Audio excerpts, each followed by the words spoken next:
is a production of DallasCowboys.com and the Dallas Cowboys Football Club. How about them Cowboys?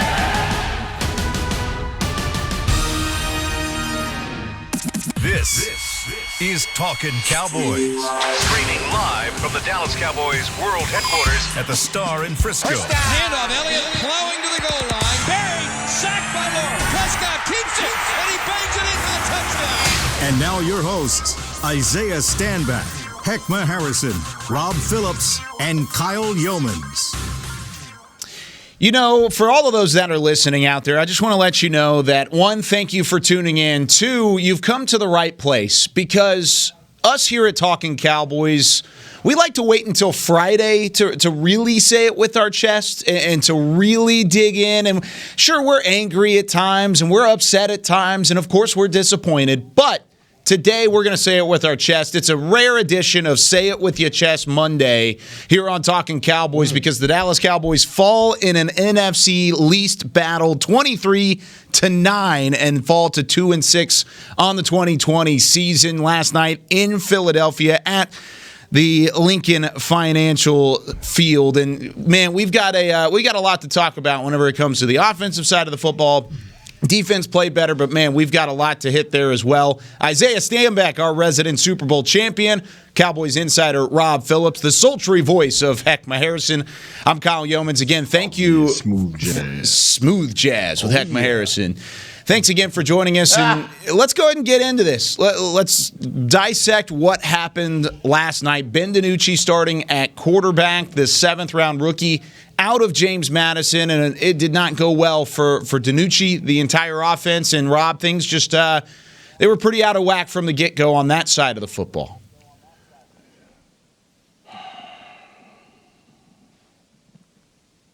I don't know. We might have lost Rob. Go for it, Heckma. Why does Rob do this to me? on a Say It With Your Chest Monday. I know what Rob was going to say. DiNucci looked like a rookie. Can we retire the name Gucci DiNucci from now on? Man, what a game. Oh my God, man. It's so many things to unpack today, guys. But when it comes down to how we performed, that rookie quarterback just couldn't get this offense going at all. Mm-hmm. And we were looking for the running game. I like the Wildcat as the new wrinkle to try and get Zeke involved, but it just seemed like none of it worked. And when we got down into the goal line, we just couldn't punch it in. And all of those are a byproduct of having a rookie quarterback. We did the best we could. I felt like defensively, we started off pretty bad. The running game for the Eagles were just gashing us, but then we started to shore up some of those things. And if we want to look for any bright spot, I guess we'll start talking about Trayvon Diggs. But even with Diggs, it was a good and there was also a bad. But my God, man, where do you go from here? And with what you have on the horizon, yeah, we're going to be talking about a lot of other things other than where we're going this season. Isaiah, what are your thoughts after last night's loss? Terrible, and a Charles Barkley, terrible. It was awful, man. It was hard to watch. Kyle, you and I watched it together. Mm-hmm. There's really not a whole lot to say about this, and I wish we could just look forward to the next week, but I don't think we really want to do that right now. It was bad, man. I know a lot's going to be placed on DiNucci, and yes, he had a rough night, but I think a lot of this, and I mentioned this last night on the postgame show, a lot of this falls on the shoulders of Kellen Moore, too. Kellen Moore did not call a good game. He did not set this offense up for success. Whenever there was momentum on our side of the ball, you know, he killed the momentum with terrible play calling. Mm-hmm. The reverse. There was 3 or 4. I know I count 3 for sure. Reverse passes that were in the mix. I think we had 3 different quarterbacks play last night. It was a lot, man. It was a lot. I think Moore was overwhelmed with the situation. He didn't handle that accordingly. DiNucci did not handle his opportunity well. Whenever he did have receivers open, the ball placement was awful. And obviously he made some really bad decisions as well in terms of whether to throw the ball away or not. He got lucky on some plays that should have been picked off. He did not secure the ball it was just all around bad, like I said. But the bright spot was the defense did play a little bit better, and they were hustling. And one thing I can say about this entire team is the energy was better. And I don't know if that has anything to do with the fact that the guys that they let go of, but I feel like it does. I know when there's veterans in front of you, you tend to kind of hold back. You don't want to be yourself because those guys kind of setting the precedent of what our team is. But with those guys gone, you saw the energy, you saw the fire and desire, but it just didn't manifest anything. Rob, are you back? I'm there. I'm sorry, fellas. Okay, we're basically just giving good morning. Welcome to the show. I'm glad. I wish we were still back in person for this week, but since you are back, give us your thoughts on this loss and kind of the generalities that you took from it last night. Well, I caught part of what Isaiah said, and offensively, the situation was what it was. We talked about it going into the game. Ben DiNucci, clearly, he wasn't ready for this opportunity, and that's really no fault of his own. And I don't even think it's really the Cowboys' fault because, look, no preseason game reps at all, even on top of just 1 week to prepare. They changed some things up on him. The Philly did in terms of they didn't blitz as much. They kind of played more coverage, and I think that threw him off. And, Isaiah referenced the game plan in terms of some of the trick plays. DiNucci's situation manifested itself with that game plan, with trying to do some weird things to throw Philly off and make things happen. And really it did, other than CeeDee's 19-yard reverse run on the second play from scrimmage, they didn't really get much out of those plays. I think, Isaiah, you referenced the one in the third quarter where, you're pounding the rock. I think it's 7 straight runs, and you're actually getting something going on the ground. And then you have somebody missed a block on Fletcher Cox, I believe it was, 10-yard loss for Cedric Wilson, and that was your opportunity to get in the game. And I know fans are upset. I'm sure. It's a wasted effort by the defense, by far their best performance of the season. Mm-hmm. But I do think going into this game, the situation was what it was. With Ben DiNucci trying to make this thing happen, they were going to be challenged all night, and ultimately the score isn't really that surprising to me. And we kind of talked about it all week. We knew the situation going in with the quarterback and with Ben DiNucci and the fact that the numbers are stacked against him. I believe Cowboys rookie starters at quarterback were 3-10, now 3-11. Backup since 2007 were 7-22 as a starter. So overall, the numbers were stacked against him no matter what. But we also said in order to kind of combat that, you've got to up the play calling. And I felt like they tried to get creative with play calling, but it wasn't necessarily anything that worked. It didn't work. And then you kept going back to it, and it didn't work again, and you went back to it again, and it was the same result. And it was a little frustrating to see the thought process going on there, but not going away and making adjustments mid-game. That's something that I really didn't like, Isaiah, whenever it came to the play calling that was out on the field. It didn't help your guys out a whole lot. No, and you're absolutely correct. And the thing that you want to do whenever you have a young quarterback or somebody that's just trying to simply get established with some confidence is you want to give him a limited amount of plays, right? And we always heard about how everybody needs it, how they needed to dumb down the playbook for him. I feel like you could have gave him now the typical play call sheet. Let me just help everybody understand this. There's usually about 200 to 300 calls on a play call sheet. So when you guys see the coach over there with his little plastic piece of paper, why can't I think of the name of it? What's the laminated? Laminated. Thank you very much. Laminated paper. It's usually about 300 calls on that, depending on the coach, right? Depending on how deep they want to go into their offense, but. I feel like they should have probably dumbed that down to probably around 75 plays for him, and taking those plays, right, and totally just change the formation, change the personnel. It's something we used to do in New England all the time.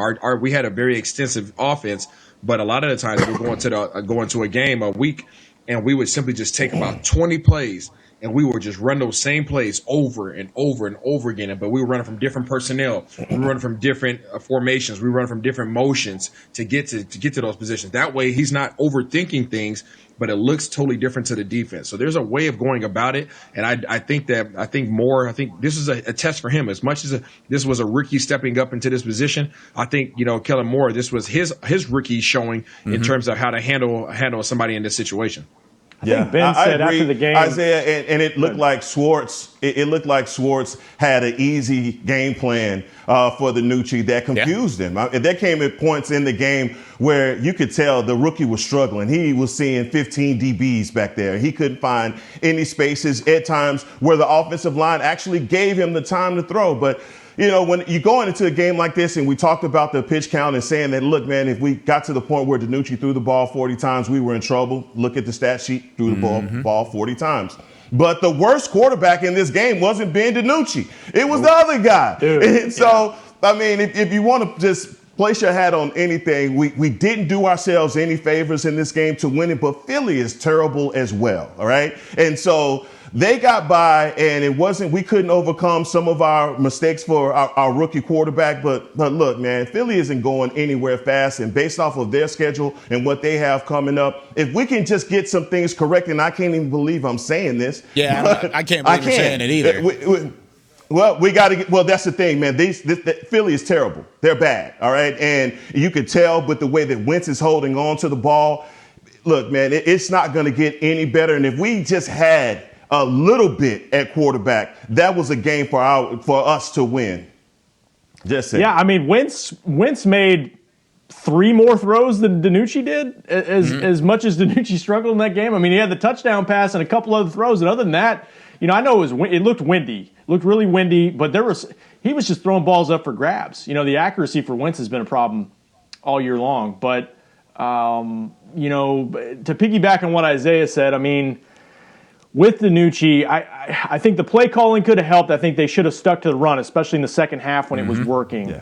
But I just feel like he was overmatched in this game. I mean, early on you could tell he held the ball too long on that first fumble. He was processing things too slowly. The best thing they had going offensively was those little short flares, those short screens to the top receivers, and let those guys work. Let them work in space. But anytime they tried to go down the field, I mean, it was an adventure because you thought it was going to get picked off. Yeah, it was something that made you nervous. It gave you the bubble guts whenever you saw him step back and actually try and throw. One, because you didn't know how long it was going to take until that pocket collapsed, and then you had to see his escapability. I thought Ben DiNucci did a nice job running the ball last night, and I think he used his legs on a couple of occasions. Now, whenever it comes to the offensive line, and we talk about protecting him, what did we think about the offensive line? Because going back and watching it, I thought Tyler Biadasz maybe had his best game at center. Zach Martin absolutely helped. But, man, we've got a problem on the right side of that offensive line, Heckma. Well, yes, we do. And we got to figure out what Terrence Steele has on the coaching staff for him to continue to line up at right tackle. His first half was horrible. I think he got better as the game went along. They got him some help, but man, on that offensive line, he is the one guy that you can point to. This look, we have some leakage on that side, but you're right, Kyle. Biadasz, they showed it, and also having Zach Martin back as well did a really good. These guys did a really good job up front. The protection was there in some circumstances, but you have to look at the situation, and Ben DiNucci was just holding on to the ball way too long. And on that one play where he had Fletcher Cox coming right at him, I'm just screaming at my television, throw the ball, Ben. And there's a couple of times where it's like, man, you have to recognize 91 coming at you. And it's just, man, the recognition wasn't there. Yeah. You couldn't recognize 91 coming at you, Heck? Is that what you're saying? He couldn't. He obviously could not recognize 91 coming at him. That wasn't Delaware's defensive end coming back down at you. That wasn't Stony Brooks coming at you there. That was Fletcher Cox.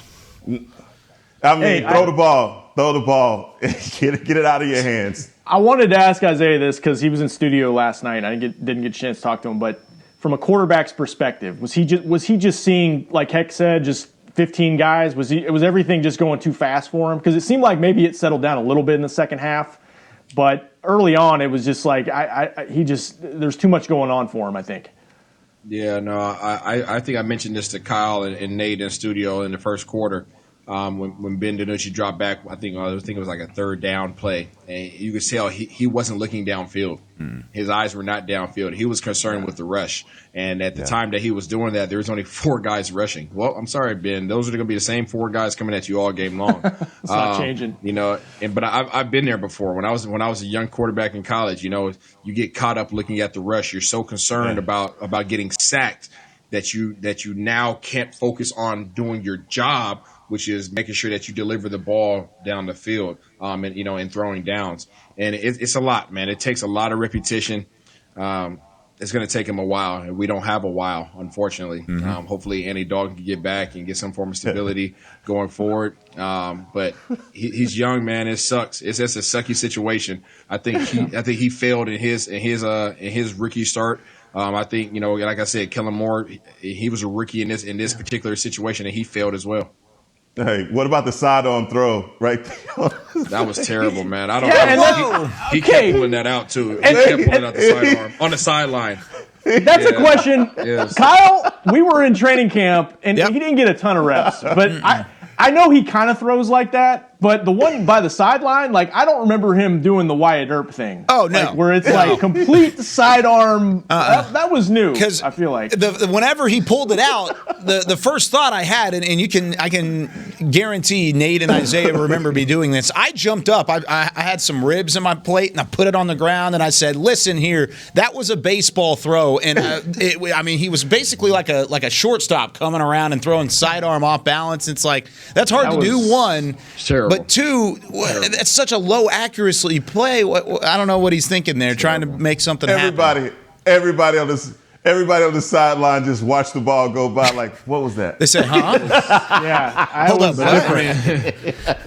But that's what you do, man, when you're in that situation. You're trying to find something, right? You're trying to find something positive, man, because he knows I can't sit in the pocket. Whenever I do get out the pocket, guys are covered up, so I don't want to run out of bounds, right? Because that's kind of weak of me to run out of bounds. So let me try to force something without getting an interception. So it has to be a low percentage throw because I don't want it to be a high percentage interception ratio, right? It's just bad, man. It was all around not good. And we talked about it. I think I mentioned it on the show on Friday out there from Tostitos. It was talking about how my biggest fear was him holding the ball, right? Yeah. It was about him holding the ball because he's going to have to wait. In his mind, he needs to wait till these guys are all the way open because it's in his head. Don't throw a pick. Don't throw a pick. Well, you didn't throw a pick, so that's good. But you just happened to fumble the ball because these guys are coming after you. You're holding on to it too long. So that was one of my biggest concerns, and we saw that come back to bite him. I feel for him because I asked him after the game about the speed of the game, and he said that all week in his mind he kept telling himself, I got to play fast. I got to play fast. I got to play fast. But I don't know. I don't know if that means. I don't know if you feel the speed of it until you're actually out there with live reps. Well, and I'm glad you guys brought up the sidearm conversation because there were a couple drops in there as well from good throws from Ben DiNucci, but they were dropped at a certain point. I kind of want Isaiah to go through that here in just a little bit. But when we come back here on Talkin Cowboys, we're going to step aside. But don't go anywhere because when we come back, would Andy Dalton have won last night's game? I asked that question, and we get an explanation on some of those wide receiver drops when we return on the other side of the break here on Talkin Cowboys. Since 1865, Stetson hats are American-made with pride right here in Texas. And Stetson is proud to be on the field with America's team. Want to show your Texas and team pride too? You can. By purchasing your own Stetson, you can look just like how the flag guys do on field at every home game. Stetson hats, the official crown of all self-respecting Cowboys, and your favorite football team. Get yours today at shop.dallascowboys.com or at stetson.com. Want to use what the pros use? How about the official men's skincare brand of the Dallas Cowboys, Jack Black? Right now, you can get the Jack Black Starter, a curated collection of Cowboys locker room favorites for just $10 with free shipping. The starter includes 4 Jack Black skincare favorites, plus a full-sized intense therapy lip balm. Go to getjackblack.com/Cowboys and use the code word TEAMJB. That's getjackblack.com/Cowboys. The Jack Black Starter, $10 free shipping. Essilor is a proud sponsor of the Dallas Cowboys, helping fans see more and do more with our best vision solutions. Our lens technologies reveal a world more beautiful than you can imagine. For a limited time, get the Essilor Next Gen offer. When you buy the latest generation of Transitions lenses with select Essilor lenses, you can choose a second pair of clear lenses for free with qualifying frame purchases. Restrictions apply. Find a participating eye care professional by visiting EssilorUSA.com. Essilor. See more, do more. We're back with a tasty treat that's sweeping airwaves and taste buds. It's new Dr. Pepper and Cream Soda. Let's take a listen. Dr. Pepper and Cream Soda's here. A new combo that's music to my ears, okay. Let's play. Cream Soda and Dr. Pepper time. Pour it in a glass of ice. Music to my ears and mouth. New Dr. Pepper and Cream Soda. A delicious duet. Back to Talkin Cowboys. Second segment here of Talking Cowboys from the SWBC Mortgage Studios. Glad you're with us. Rob Phillips, Isaiah Stanback, Heckma Harrison. I'm Kyle Yeomans, and I teased this going into the break as we continue our breakdown of the Eagles' 23-9 win over the Cowboys. Cowboys out at 2-6, and doesn't get easier on the horizon. Pittsburgh Steelers, only undefeated team in the NFL, on the horizon this week and on the docket coming to AT&T Stadium. Now, I teased this, like I said, but would Andy Dalton have won last night's game? I mean, we look at the stats from Ben DiNucci, 21 of 40, 180 yards, no touchdowns, no interceptions, didn't really get close at any point of either one of those, couldn't finish drives. The Cowboys had an opportunity twice to get in this football game, especially at the end of the game. They went for it on 4th and 2, didn't get it. You look at maybe kicking a field goal there. You should have it tied at 15 later in the game because of where the football was. But, I mean, put all that in the rearview mirror. I asked the question, Rob, Dalton, does he get a W last night because of the situation of that football game? Yes. I think if they had just kind of average quarterback play last night, they win the game because of what the defense was able to do. Really, if they just had completed a few more throws, and I think maybe with Dalton they would have had more of that traditional game plan because of the experience, and they wouldn't have had to try some of those plays that Kellen Moore tried that didn't work. Now the protection's another facet of it, and obviously with pressuring Dalton, that's been a problem when we've seen him in games. And I'm sorry, I kind of took you away from the offensive line in the first segment. I thought what encourages me is the run blocking that they were able to get going with Zach back in the game. That is something to build on going forward, and that gives me some encouragement with Andy if he comes back this week, as early as this week, that they can establish some of that balance and keep some of that balance with Zeke and with Tony Pollard. And we'll see what happens. I know Heck brought up, do they need to do something at right tackle? Yeah, I mean, we've been talking about that for a while. I still feel that way. I don't know. I know Mike McCarthy doesn't want to switch out two spots, but I'm looking at this matchup coming up with Bud Dupree and T.J. Watt, and maybe you want to shore up that right side. But yeah, I think I think with a couple more plays, from Dalton, they would have won this game. And that's not a knock on DiNucci. I think that he was put in. It's a tough situation, a really bad situation for a young player trying to come in and win that game last night. Odds were definitely against them. I think instead of playing coverage, Schwartz then blitzes more, and maybe that's a whole different defensive game plan if Andy Dalton is the starter at quarterback. But maybe game management wise, Andy Dalton would have given you a lot more. It's really hard to articulate any of that after a game where offensively we just couldn't get anything going, or especially in the red zone where we had a couple opportunities to strike and only came away with 3 points. So. Look, I'm going to say yes, and especially if you ask me if Dak was starting, we win that game. I would agree with that. If Dak is playing. Isaiah's going to disagree. No. Yeah, I like to think so. And mainly because of the point that Rob brought up, because I was thinking about just swapping out the quarterbacks and what that would present, but you have to take into account that Kellen Moore would not have been calling half the BS that he was calling yesterday, and if that's the case, and I think they do put themselves in a position to win the game, because I think that they probably would have stuck with the traditional running more than all the craziness. So I think they probably win the game. I say that with hesitation because of the lackluster effort that the offensive line put forth whenever they did have Andy Dalton, last week.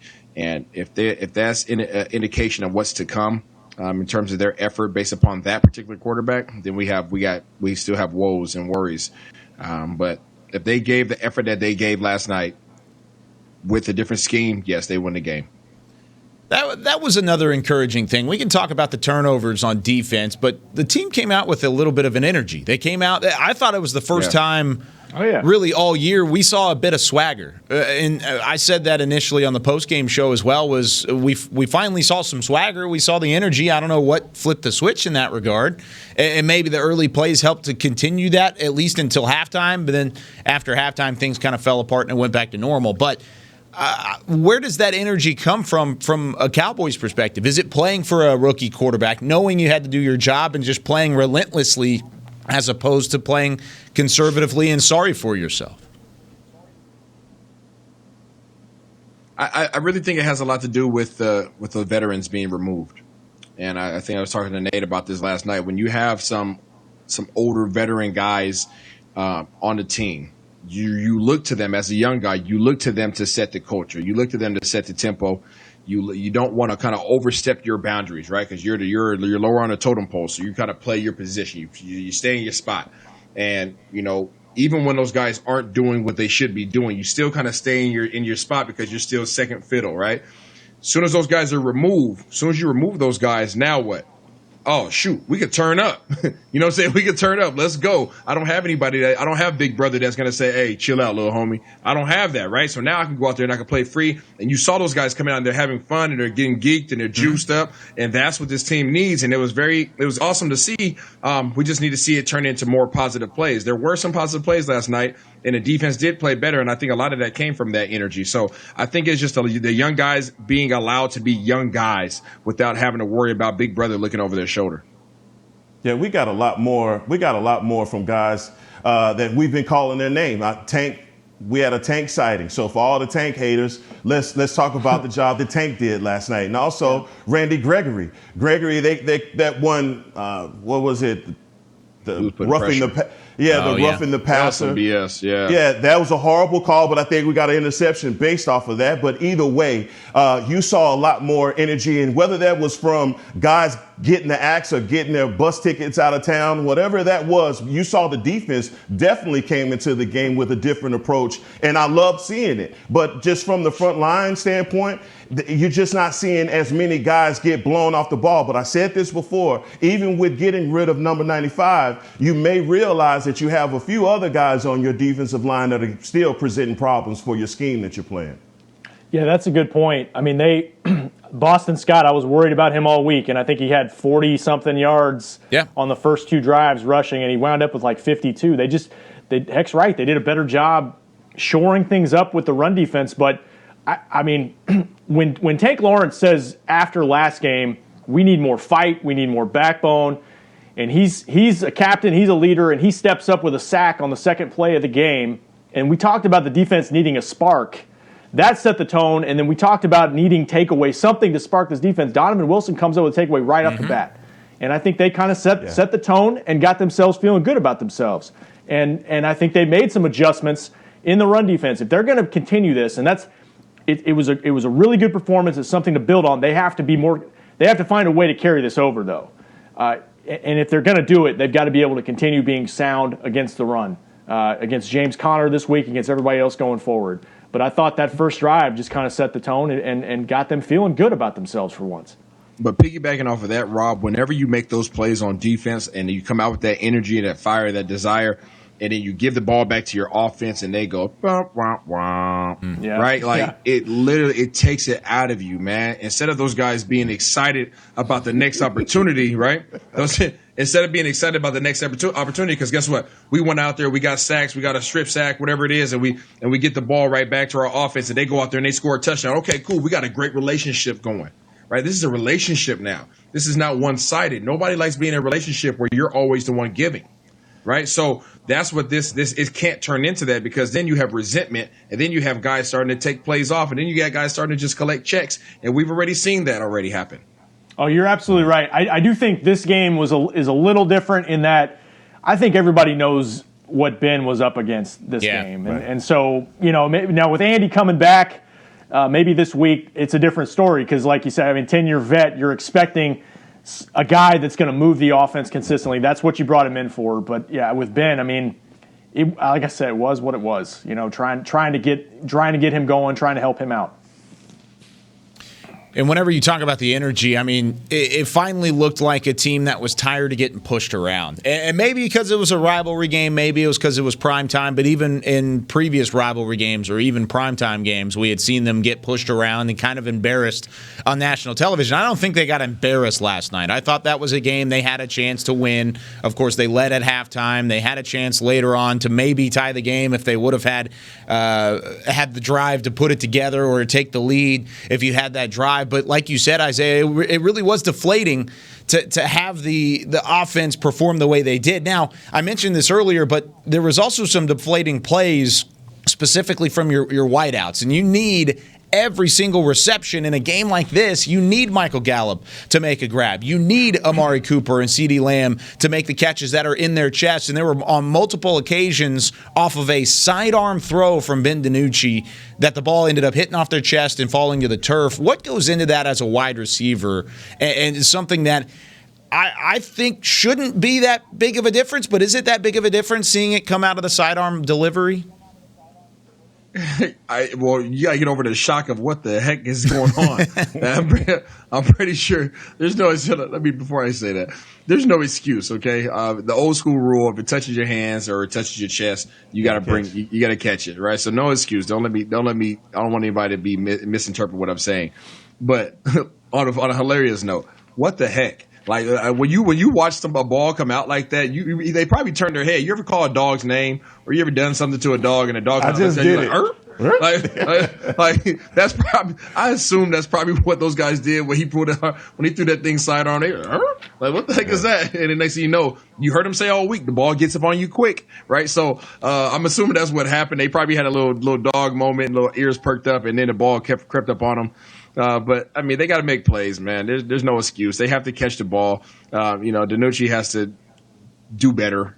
To your point, Kyle, when the ball comes your way, you got to catch your rock, especially when you're in these situations, man. But I'm pretty sure they were surprised at some of the styles that he utilized. We compared him to a little motion. Yeah, we compared him to a couple different quarterbacks who have thrown that way prior, but definitely not the same result as some of the names that we threw out there last night. Now, when we come back, I want to go to the defensive side of the football. Yes, there were 4 turnovers, but there were still plenty that the Cowboys need to work on, especially when you've got weapons like Chase Claypool, Juju Smith-Schuster, Ben Roethlisberger and company coming to town this week. We're going to talk about that defense and were those turnovers gimmies, or was it the defense showing improvement? We'll talk about it next here on Talkin Cowboys. I'm Jay Novacek, former tight end for the Dallas Cowboys. Back in the day, I was the guy who always got the tough yards, and that's why I run with John Deere today. In fact, I have a John Deere 3025E tractor that can handle any yard work I need to do, even the tough yards way out back. So if you have 1 acre or 1,000, John Deere has the equipment that's just right for you. Visit a John Deere dealer today and run with us. We are the official tractor provider of your Dallas Cowboys. Essilor is a proud sponsor of the Dallas Cowboys, helping fans see more and do more with our best vision solutions. Our lens technologies reveal a world more beautiful than you can imagine. For a limited time, get the Essilor Next Gen offer. When you buy the latest generation of Transitions lenses with select Essilor lenses, you can choose a second pair of clear lenses for free with qualifying frame purchases. Restrictions apply. Find a participating eye care professional by visiting EssilorUSA.com. Essilor. See more, do more. We're back with a tasty treat that's sweeping airwaves and taste buds. It's new Dr. Pepper and Cream Soda. Let's take a listen. Dr. Pepper and Cream Soda's here. A new combo that's music to my ears, okay. Let's play. Cream Soda and Dr. Pepper time. Pour it Ah, music to my ears and mouth. New Dr. Pepper and Cream Soda. A delicious duet. Want to use what the pros use? How about the official men's skincare brand of the Dallas Cowboys? Jack Black. Right now you can get the Jack Black Starter, a curated collection of Cowboys locker room favorites for just $10 with free shipping. The starter includes 4 Jack Black skincare favorites plus a full-sized intense therapy lip balm. Go to getjackblack.com/cowboys and use the code word TEAMJB. That's getjackblack.com/cowboys. The Jack Black Starter, $10, free shipping. Back to Talkin' Cowboys.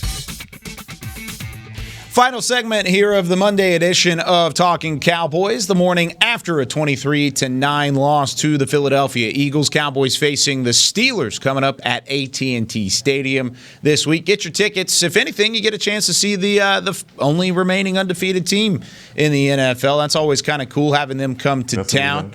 We've got Heckma Harrison. We've got. What are we doing? Wow. Well, I don't have a tickets read, so I got to say something about it. Emotion, you can still get facts. your tickets. You can No still emotion, get your just tickets. facts, Rob Phillips, Isaiah Stanback. I'm Kyle Yeomans, and we talked about the defense. 4 turnovers, which is 1 more turnover than they had the previous 7 games of the season combined. So you get the turnovers. You finally get that spark. Rob mentioned it earlier. You had to play from Donovan Wilson early on that jarred the ball free from Carson Wentz. He fumbled it again later on in the game, and then he also threw a pair of picks, both to Mr. Trayvon Diggs, our second-round rookie out of Alabama. But, Rob, whenever you look at this defense and you finally get those turnovers, was it they had a better game, or was it just this Eagles team was pretty terrible on their own right?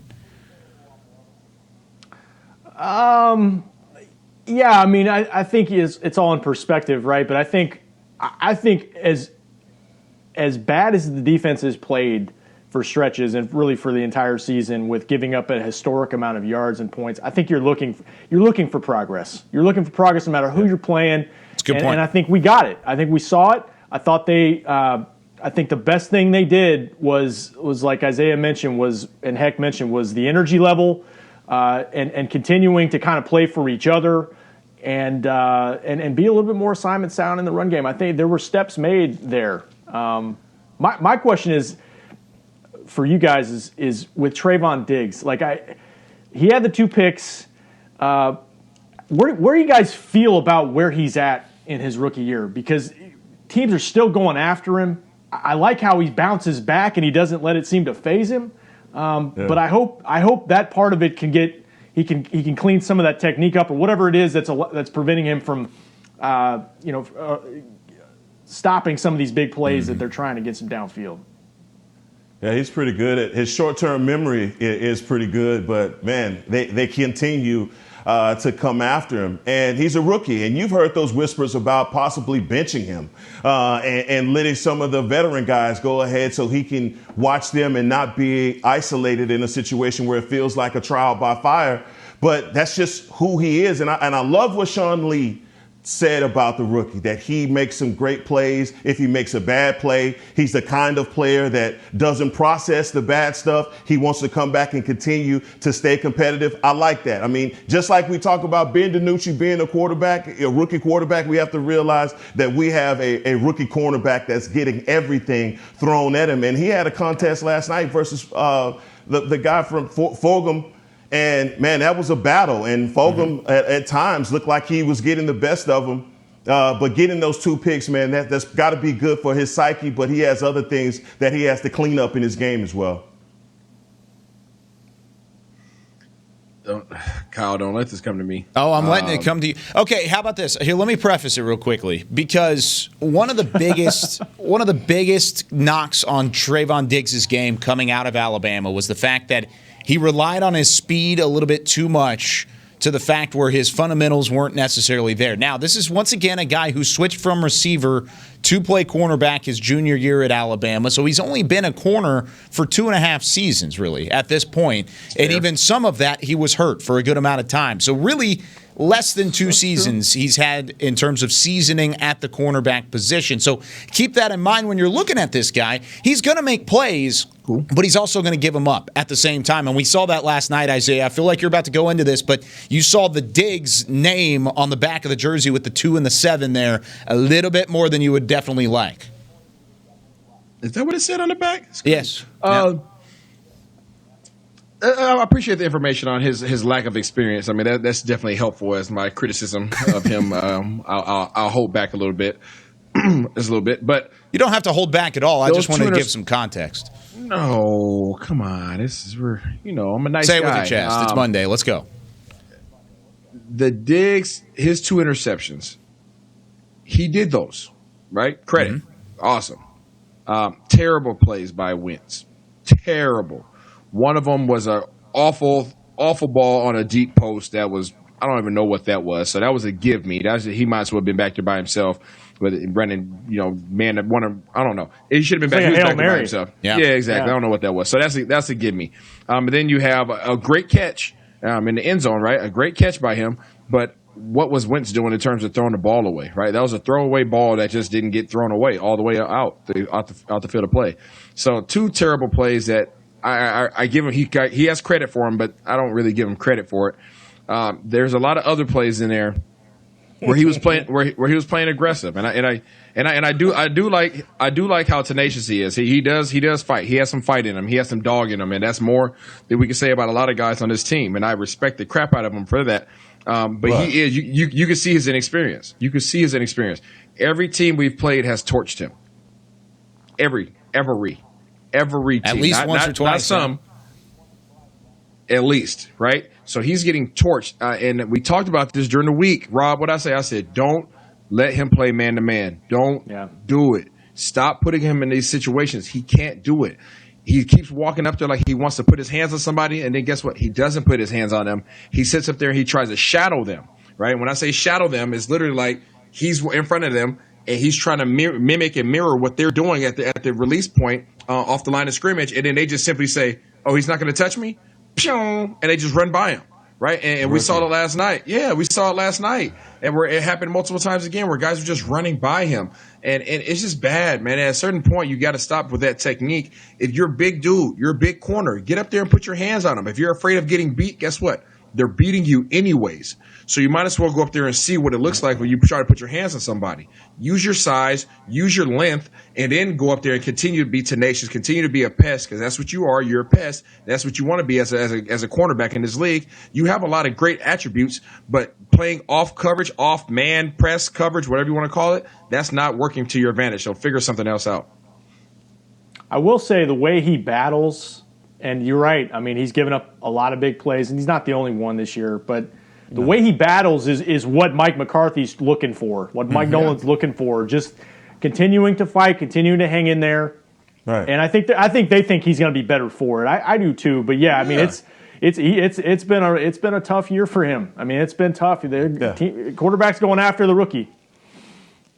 Yeah, he's an easy target, right? You got a rookie cornerback out there that's playing press man, go at him. But that goes back to what we talked about, the culture change being. Guys not hanging their head when they make a bad play, and that's been what we've done. As soon as the bleeding starts, we don't know how to stop it, so, guys just continue to let things get away from them. I like the way that the defense battled last night. When things didn't go their way, they stayed in it. They continue to try and fight. I love that leadership from our guys like Tank. I loved it from Aldon Smith. Seeing these guys, Van Der Esch, even get involved in getting a sack.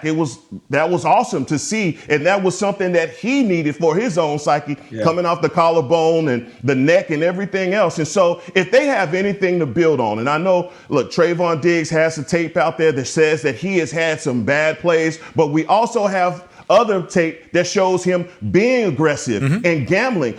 Look, when he did have a safety over the top and they tried him on that side, he broke on the ball and he was a step away. Look, almost don't count in this situation, but he's getting close to being the playmaker that we want him to be. So, look, he's a rookie. We can't just peg him and put him in this hole and say, look, this is what you are, but we can definitely build off of the good things that he's doing. Hey, heck, yes, we can build on it, and I agree with you on a lot of things, probably about 90% of the things you said.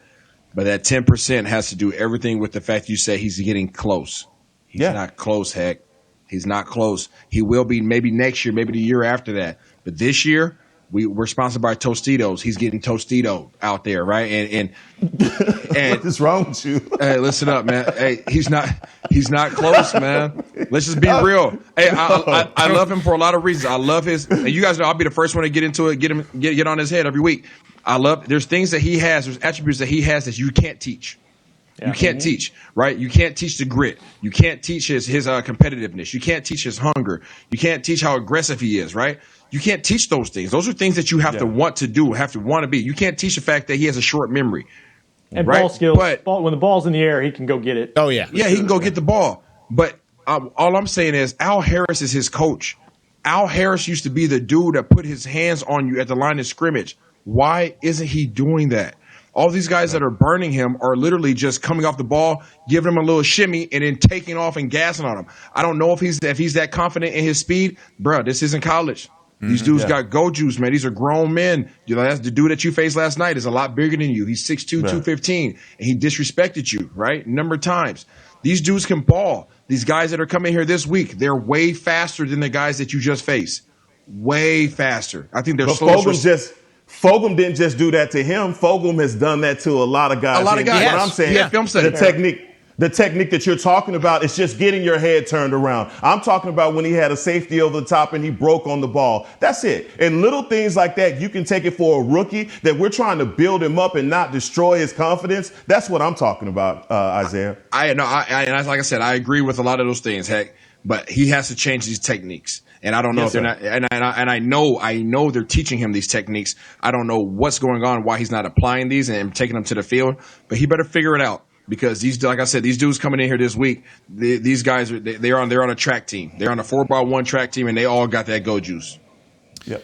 Well, whenever you look at some of the receivers he's going up against, and Diggs is losing those battles at the line of scrimmage. And I think that's something that comes with the cornerback position in the NFL that you just have to learn trial by fire. But he's not losing against nobodies. I mean, last night he lost against Fulgham, who's turned into possibly one of the best receivers in the NFC East all of a sudden.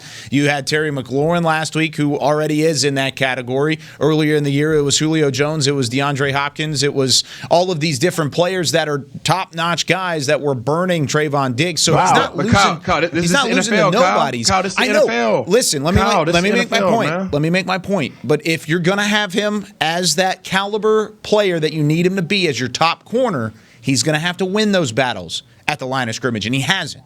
We saw it last night on the touchdown pass to Fulgham. He lost that at the line of scrimmage, and because of that, he had to rely on his speed to catch back up. He needs to win those battles. He hasn't so far, and until he wins those, then he's going to get burned on occasion against some of the better receivers in the NFL, and he's going to get a chance again this week against Juju Smith-Schuster going up against the talent that Pittsburgh brings to the table on that side of the football. But we're going to talk more about this tomorrow. We're bringing the heat tomorrow. Bring your fans on the 50 questions. Send them in all day today on Twitter at Heckma Harrison. You got at Rob Phillips 3. I am Stand Back, and then Kyle _Yeomans there as well. So tweet at us, send us your questions. We'll answer them tomorrow at 9:50, fans on the 50, and we'll also go through this defense as well. I want to know how that defensive line did. We didn't get to them today. We're going to talk about them tomorrow. But that's going to do it here for us on the Monday edition of Talkin Cowboys. Guys, the sun came up this morning. Let's stay positive. We can be angry. We can be disappointed, but let's have a good day overall. Thanks for joining us on Talkin Cowboys. For Heckma Harrison, for Rob Phillips, for Isaiah Stanback, and, of course, Mr. Chris Beam in the back. I'm Kyle Yeoman saying so long. We'll see you tomorrow. This has been a production of DallasCowboys.com and the Dallas Cowboys Football Club. How about this, Cowboys? Yeah!